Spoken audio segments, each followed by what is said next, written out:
একটু পরেই অপেক্ষা করেন, আগে এই যেগুলি শেষ করি। আমি নর্মালি এখন লেফট লাইনে রাখতেছি।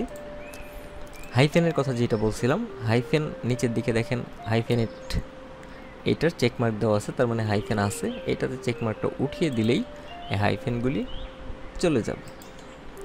আবার ক্লিক করলাম, এরপর এখানে দেখাচ্ছে যেগুলি, এগুলি হচ্ছে সব হচ্ছে ইনডেন্ট।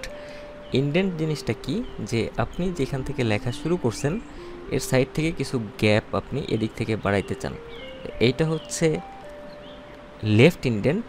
লেফট ইনডেন্টের এখানে যদি আপনি কিবোর্ডের আপ অ্যারো দিতে থাকেন, দেখেন ওদিক থেকে গ্যাপ বাড়তেছে। আমি আবার 0 করে দিলাম, আগের পজিশনে চলে যাচ্ছে। এটা হচ্ছে রাইট ইনডেন্ট।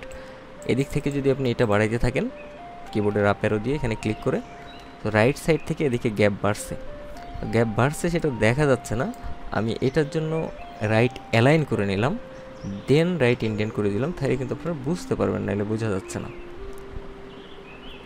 ওকে, আবার এটাকে লেফট অ্যালাইন করে দিচ্ছে, এটাকে 0 রেখে দিচ্ছে।